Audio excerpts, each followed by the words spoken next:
Hi అండి. నమస్తే. Welcome to simple foods. ఒక్కసారి కద్దు కా ఖీర్ ఇలా చేయండి. టేస్ట్ అయితే చాలా బాగుంటుందండి. ఒక్కసారి ఇలా తిన్నారంటే మళ్ళీ మళ్ళీ తినాలనుకుంటారు. అంత టేస్టీగా ఉంటుంది. ఒకసారి ట్రై చేయండి. స్టవ్ ఆన్ చేసుకొని ఒక గిన్నె పెట్టుకొని నేను ముందుగానే సగ్గుబియ్యాన్ని నానబెట్టి పెట్టుకున్నానండి. ఆ సగ్గుబియ్యాన్ని వాటర్లో వేసేసుకొని ఉడికించుకోవాలి. ఇంకో స్టవ్ ఆన్ చేసుకొని చిన్న ప్యాన్ పెట్టుకొని 1 స్పూన్ నెయ్యి వేసేసుకొని ఇలా కట్ చేసుకున్న డ్రై ఫ్రూట్స్ అన్నీ ఫ్రై చేసుకోవాలండి. ఇలా ఫ్రై చేసుకున్నవన్నీ ఒక ప్లేట్లోకి తీసేసుకొని పక్కన పెట్టేసుకోవాలి. ఇదే ప్యాన్లోకి నేను సొరకాయని తురుముకొని పెట్టుకున్నానండి. ఇలా తురుమునంతా నేతిలో వేసేసుకొని చక్కగా అయితే ఫ్రై చేసుకోవాలండి. నెయ్యిలో స్టవ్ సిమ్లో పెట్టేసుకొని ఇలా కలుపుతూ అయితే చక్కగా ఫ్రై చేసుకోవాలండి. చూడండి, ఇలా చక్కగా ఫ్రై చేసుకున్న తర్వాత స్టవ్ ఆఫ్ చేసేసుకోవాలి. ఇలా ఈ తురుముని ఇప్పుడు సగ్గుబియ్యంలోకి వేసేసుకోవాలండి. పక్కన ఉడికించుకుంటున్నాం కదా, ఆ సగ్గుబియ్యంలోకి తురుమంతా వేసేసుకొని చిక్కటి పాలైతే పోసేసుకోవాలండి.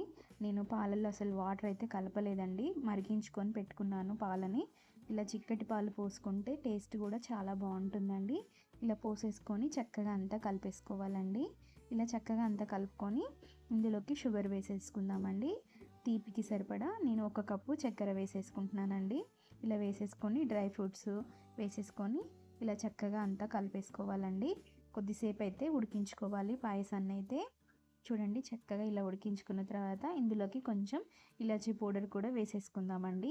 ఇలా కొద్దిసేపు ఉడికించుకుంటే కీర్ అయితే రెడీ అయిపోతుందండి. ఎంత చిక్కగా వచ్చిందో కదండి.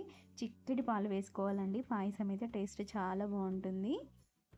ఇలా కొద్దిసేపు ఉడికించుకున్న తర్వాత చక్కగా స్టవ్ ఆఫ్ చేసేసుకోవడమేనండి. కద్దు కా ఖీర్ అయితే రెడీ అయిపోయిందండి. టేస్ట్ అయితే చాలా బాగుంటుందండి. ఇప్పుడైతే టేస్ట్ చేసేద్దాము పాయసాన్ని.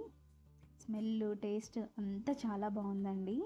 ఇలా ఒకసారి ట్రై చేయండి. ఇంట్లో వాళ్ళైతే చాలా ఇష్టంగా తింటారు. పిల్లలు కూడా చాలా ఇష్టంగా తింటారండి. మీకు ఈ వీడియో నచ్చితే మాత్రం తప్పకుండా లైక్ చేసి షేర్ చేయండి. ఇలాంటి వీడియోస్ కోసం నా ఛానల్ని సబ్స్క్రైబ్ చేసుకోండి.